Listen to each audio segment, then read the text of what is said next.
Hello, and welcome to another episode of Management Through Crisis, where we explore the personal and social impact of the coronavirus outbreak. My name is Elaine Fernandez. I'm the head of the psychology department at HELP University. And today I'm joined by Clinical Psychologist Magtum Aen, who will be sharing his insights and steps parents and caregivers can take to manage and reduce anxiety in young children in this crisis situation. So, thank you for joining us, Magtum. How are you doing?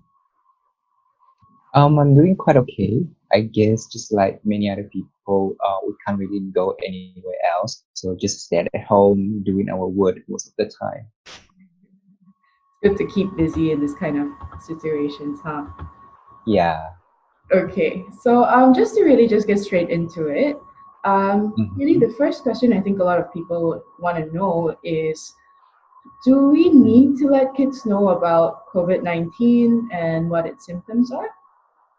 Okay. So let me answer the first part of the question first, which is whether we need to let our kids know about COVID-19. So when stress is heightened, which is particularly true for all of us right now because of COVID-19 pandemic, children become aware of it and they try to locate the source of the stress. So it is important to both acknowledge their concern and be open to discussing them. So helping children to make sense of the consequences of COVID-19 can helping them to organize their thoughts and feelings is the best approach. Okay. So as a first step, ask your child what they know about COVID-19 or what they have heard about it. Okay. If they don't seem to concern, then you do not need to have an in-depth conversations about it. You can just simply reinforce the importance of keeping personal hygiene, such as hand washing, and letting you know if they are feeling unwell. However, if your child voices worry or concern about COVID-19, you can correct any misinformations and provide them with emotional support. And whether or not we need to let them know about COVID-19 symptoms, I would say yes, and especially for kids who are old enough to understand, such as school-age kids. Okay, you should go through the most common symptoms of COVID-19, such as fever, dry cough, fatigue, shortness of breath, and etc. Okay, ask them to tell you when they feel any of these symptoms. Okay, you could also tell them that you are taking everyone's temperature at home, morning or night, just to be safe. When children know that their parents are prepared, they will feel more comfortable and secure in that sense. Okay. Yeah. Wow, that's quite a comprehensive response. Um, Mm. I think maybe what we can explore a bit more in depth is, how do I know, for example, if my child might be experiencing uh, elevated levels of anxiety with regard to the situation, because uh, they're at home, they are not allowed to see their friends, they know something's going on, but they're not quite sure what it is. So if I have a child that is experiencing or showing signs of maybe increased levels of anxiety during this period, first of all, how do I know that it's anxiety, and then what can I do to manage it? Okay. Usually, children they can show the anxiety through the behavior, especially for kids who are very young. They have difficulty to express their anxiety with the feelings of anxiety. So in that case, it's very important for us to observe the behavior. If we realize that there's a sudden change to the behavior for a period of time, for example, like kids keep throwing tantrums, they cries, their appetite got affected. It seems like they are not very energetic enough. Then we need to be more careful about that. We need to ask them, okay, how are you feeling recently? Mommy and daddy feels that you look a bit sad, you look a bit down. Can you tell us what is happening? So we try to observe the behavior, and then from there we try to ask what are some of the things that they are concerned about. Yeah. Okay. And mm, So regarding the second part of the questions, like how can we help to reduce the anxiety and worry about COVID-19 especially, there are some strategy we know work in general about anxiety and worries in children. So the very first thing, so as a parents, we need to use age-appropriate language with our kids, okay? For example, you can say things like, oh no, right now there's new germs that we don't really know very much about, as well as some coping focused language. For example, like we are doing everything we can to keep from getting sick. Okay, instead of using language that is stress inducing or catastrophic in that case, it will induce panic and stress in children. Okay, so there's the first one, using age appropriate language. Second would be avoid voicing your emotional concern in front of your children, and be sure to monitor your own stress and anxiety levels around children. Okay, meaning parents they have to be very mindful about their own emotional well-being. And the third one would be try to avoid exposing children to background and foreground televisions and media's reports about COVID-19, because research shows that this can elevate their symptoms of stress as well. Okay. And the next point would be you can talk about your family plans to stay healthy, such as washing hands, canceling vacations, avoiding places with lots of people, and staying home if you are feeling unwell. Children are comforted by feelings of a sense of control. Uh, if we inform them about this, and they will have some predictability in their life as well. Okay, and lastly, as much as possible, stick to regular activities and routines for things like meals, naps, bath, and bedtime. This increases predictability again for children. Okay, spend times doing activities that promote calmness, in your family, like reading together, watching movie, and playing board games, for example. Okay, children will be comforted by spending special times with you, with parents especially. Okay.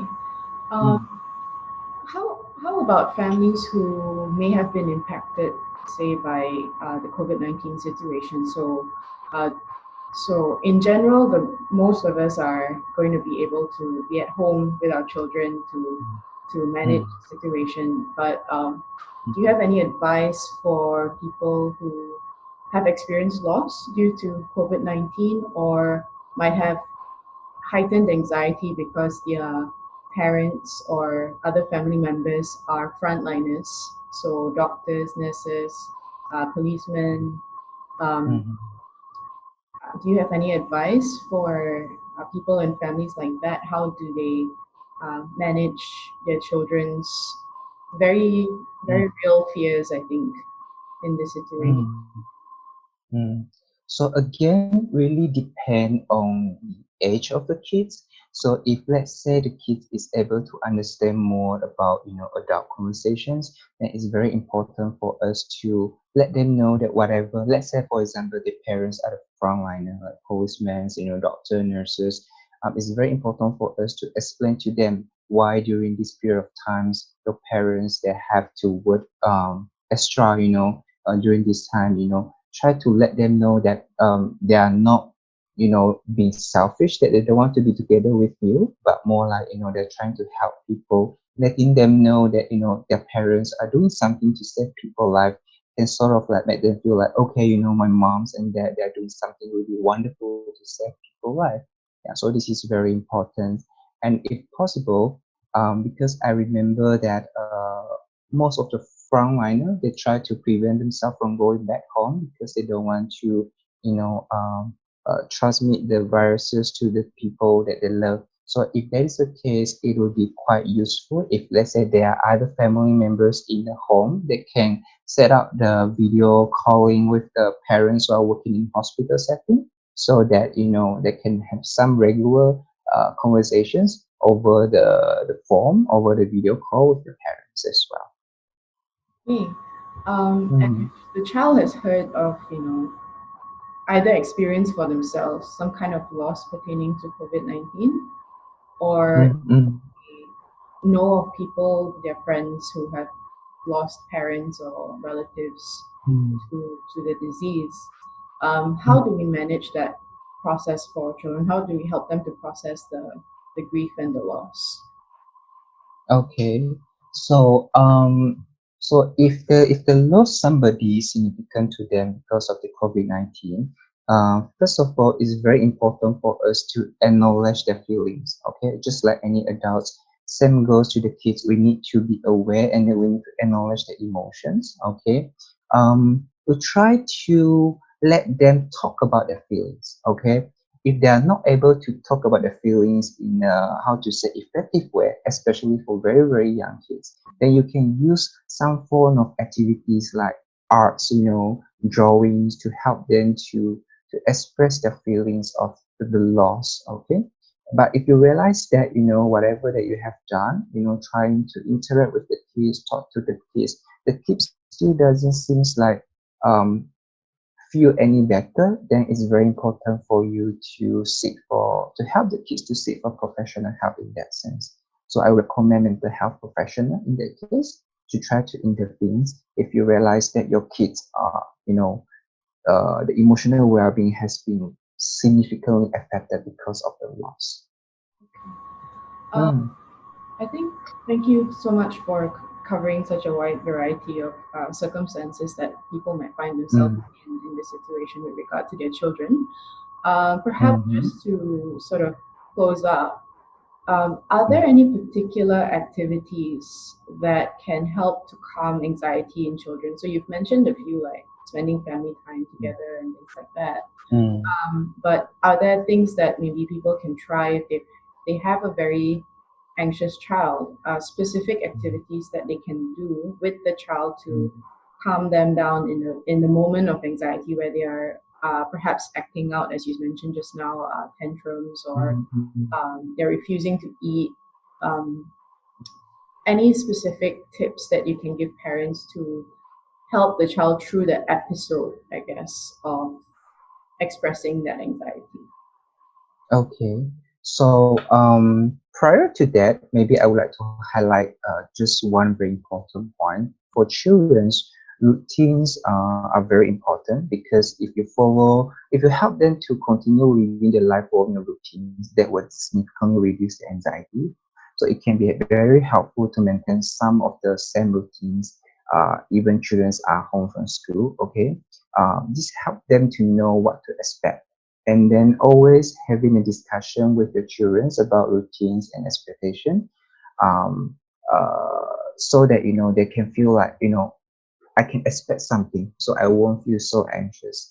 But what if, let's say, your children, they throw tantrum because they feel really anxious at the moment? There are definitely some activity that you can do together with them.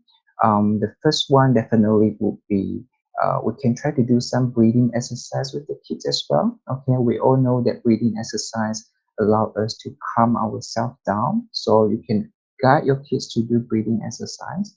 Another way I would say would be using some distraction as well. Okay, distraction as in what are some of the activities that kids are really interested in. Okay, so we can guide them to do those activities. But the most important thing I would say is try not to deny their feelings and emotions. Okay, always reassure that okay, mommy and daddy realize that something happened. That's why you feel these emotions. Okay, so let us try to figure out what is this emotion or what are these emotions. Okay, is there any things that we can do together to make you feel better? So sometimes the kids, they want to be acknowledged about their feelings, and then they will have some idea about what they can do to make them feel better. So always have that conversation with kids so that parent will get ideas from kids as well. We also allow kids to express themselves. Okay. Thank you so much for sharing all those insights, Mactum. I think they were very useful, and I think it will provide some parents with a measure of comfort Mhm. with regard to what they can do with their children during this time. So Okay. that's all for this episode of Management Through Crisis. Do keep an eye Mhm. out for more episodes from HELP University and Leaderonomics. And across our social media platforms. Until then, stay safe, stay healthy, and stay at home. Take care. Okay, thank you.